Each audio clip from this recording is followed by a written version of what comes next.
Hello and welcome to Scottish Car Enthusiasts Bearded Driver Reviews. And in this video we're going to be looking at the Toyota Aygo.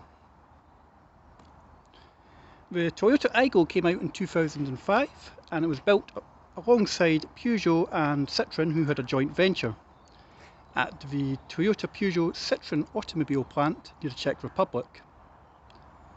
The name Aygo means freedom and mobility. And this little car certainly looks to give you that freedom and mobility. This Aygo just fits underneath the Yaris and would be, when it was launched, would be up against cars like the Ford Ka, alongside its joint venture partners, the 107 and the C1.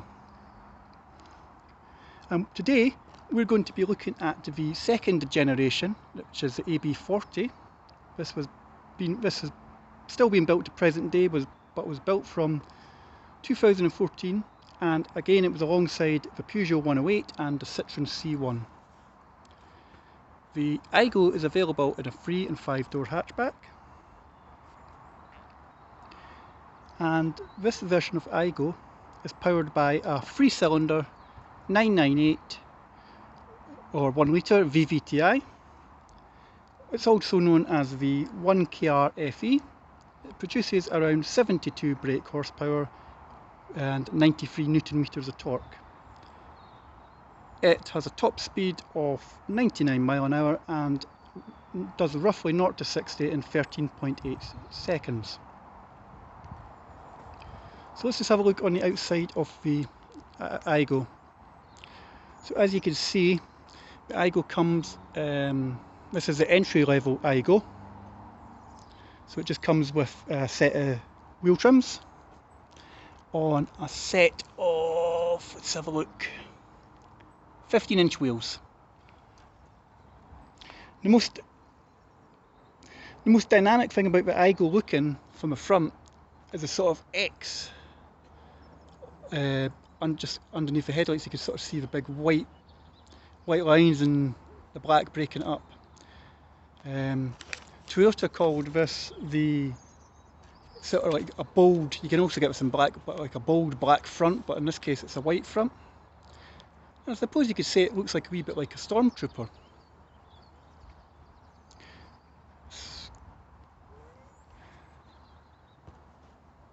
And it's got, if you look underneath, it's just got a wee splitter underneath. There we go.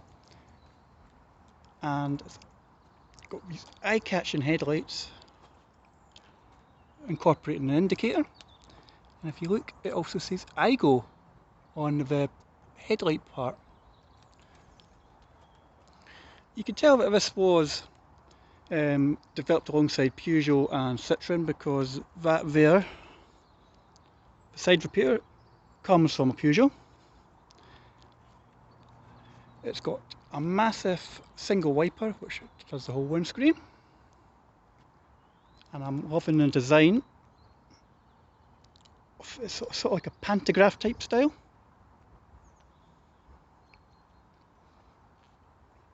Just walking around,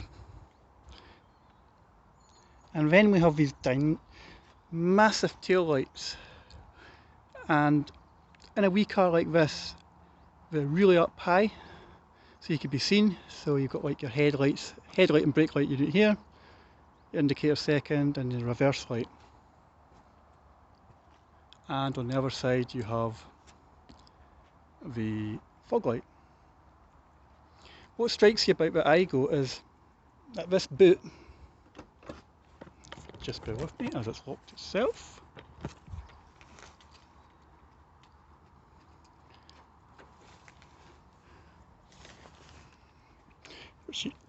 Get into the boot. Finally we get into the boot. You lift it just by the handle here, and it's actually the windscreen, the back windscreen. So you've got to be very careful when you're shutting the boot that you don't do it too hard. And it's been a while since I've actually seen a car where a push button. So while we're in the boot, there's probably enough room in the Aygo for maybe like a weekend away. And we also have, and this is the best part, it's got a space saver wheel, which we like because I don't do the gunky stuff, because it just ruins the tyre the moment you put it in. So we do have a spare wheel, which will be able to get you home more safely than the gunky stuff would. And okay, you might have to replace a tyre, but hopefully you don't need it. You don't need to put that gunk in it. It's got this, what you could describe as this back shelf is, it feels very flimsy. It's hard to describe. It feels like sort of like a netty sort of type material. It's very, very thin. It's just held on with a bit of string here. And that there's part of your boot mechanism. So, and seat split 50-50. I'll just demonstrate that. So you can take that down. That drops into there. I'm not sure how you do this.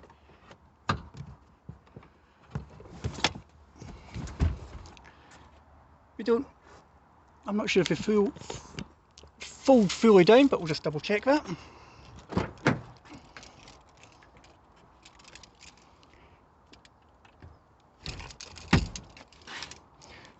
They don't fold flat.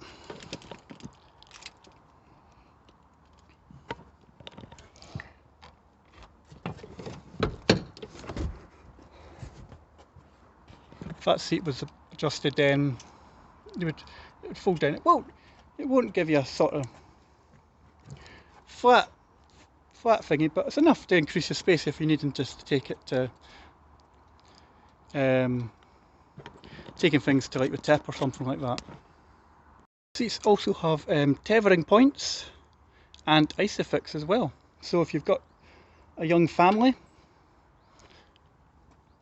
then you can use the isofix here, or the tethering points in the back. This is a 5-door version. You don't get a wind down window. You get the pop out windows instead. Just like so.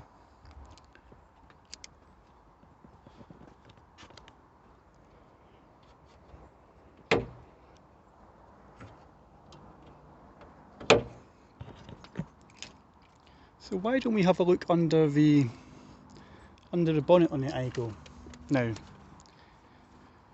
Just shut this door, and then we'll have a look at some of the interior. So getting into the Aygo, the bonnet release on the Aygo, it's just under the footwell. Behind this black plastic trim is the bonnet release.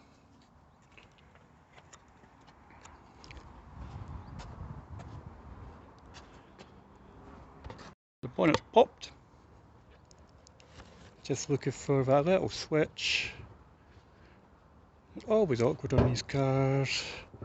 There we go.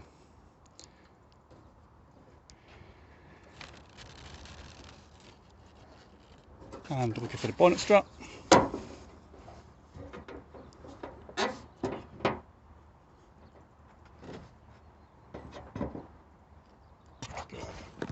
So there we go. This is the 1KRFE engine from Toyota, Peugeot, Citroen, and I believe it's available in a 5-speed gearbox and an automatic option as well.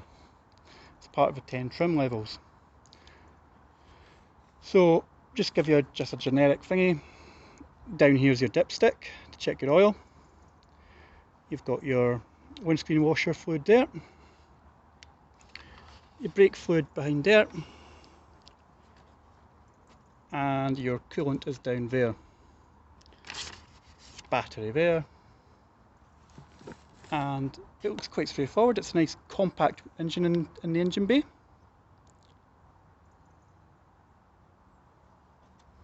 So that's that. and yeah, it's not much to look at. It's just just looks like a bit of black plastic, as most modern cars are nowadays. But the essentials, if you're just looking for basic maintenance like screen wash, oil, brake fluid, are all there as well. Power steering is electric, so you don't have to worry about power steering fluid. Why don't we have a look inside?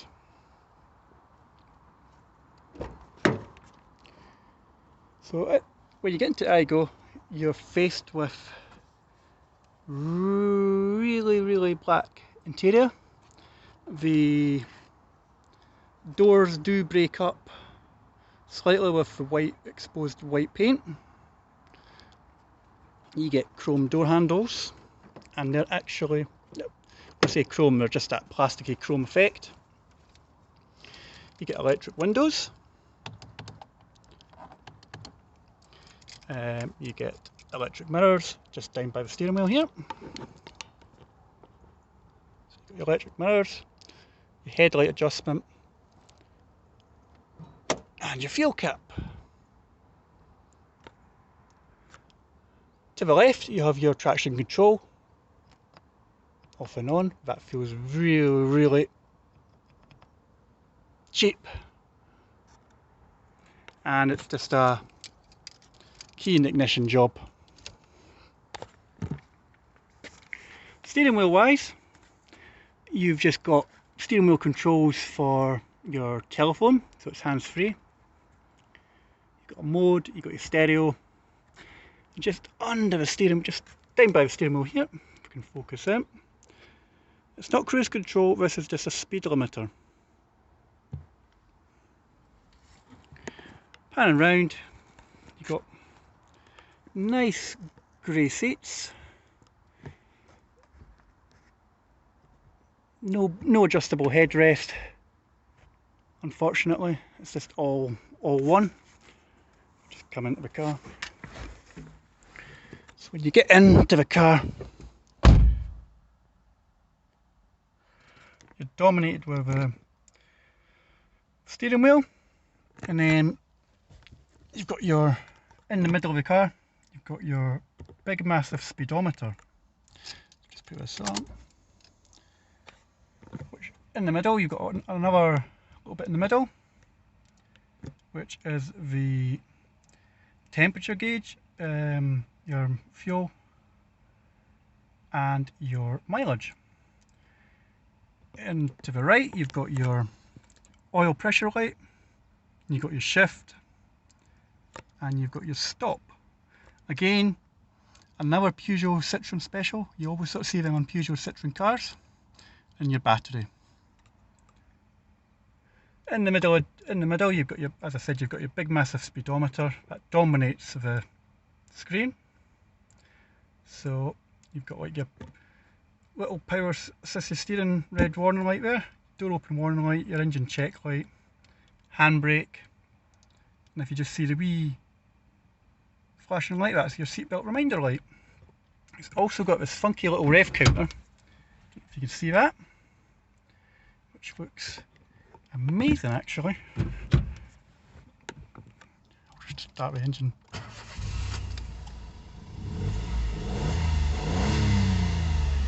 Who doesn't love that?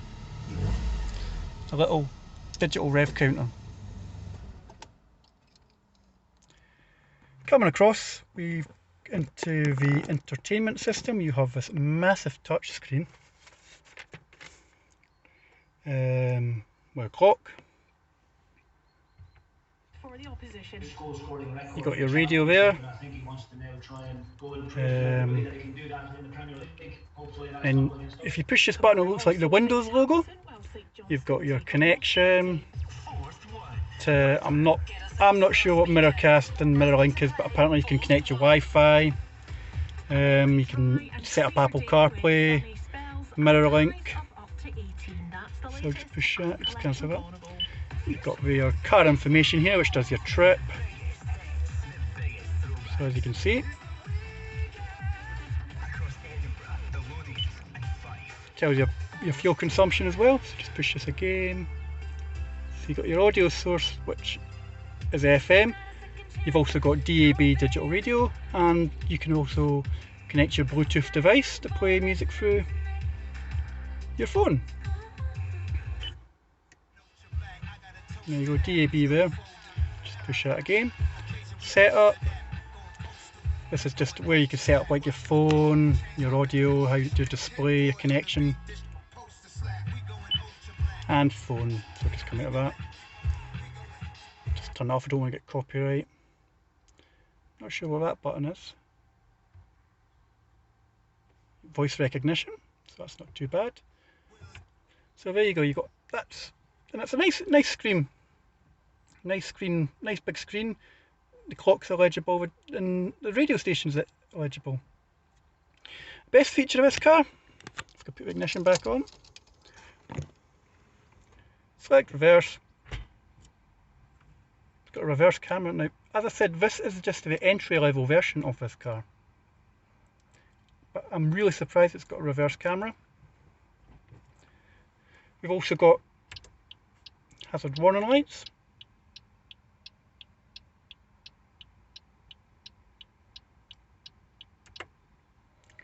You've got your heat and ventilation controls here, fan speed. On the little one, on the outer one, you can just adjust the temperature that way. You've got your conditioning, there's a heated rear window. This just sets it from like to your setting way if you want to windscreen or you want to face. It's a nice, simple heating control system. It's really simple, and that's just if you want fresh air or if you just want to recycle air into the inside of the car.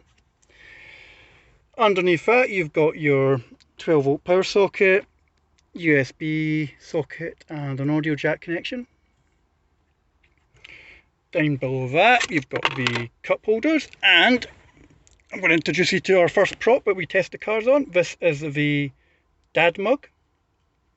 So let's just check that fits in there. Oh yes. I reckon you could get two nice mugs like this in here.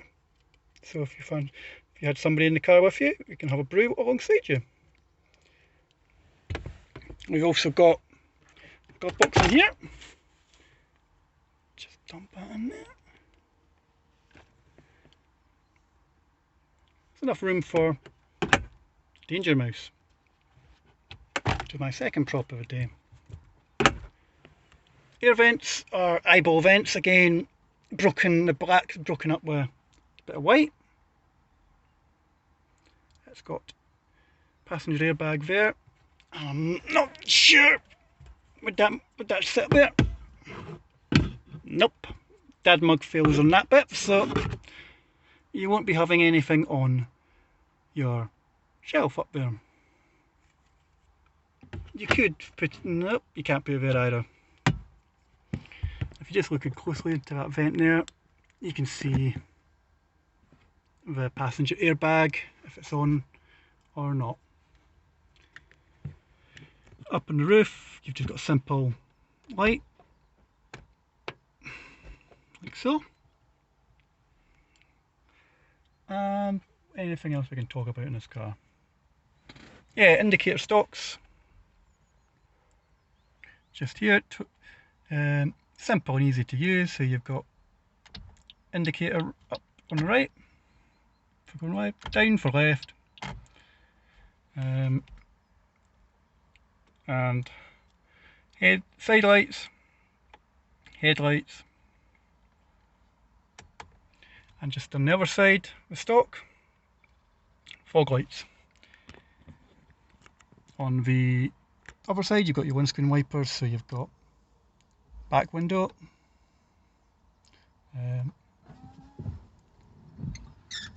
give that just one. There goes that windscreen. It's not as big as I thought. Your sweep area ends at the top of the windscreen about here. That's, all in all, it's not a bad sweep. What else?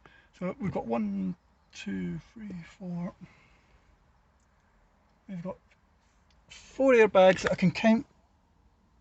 You've got 6 airbags in this car in total, so you've got,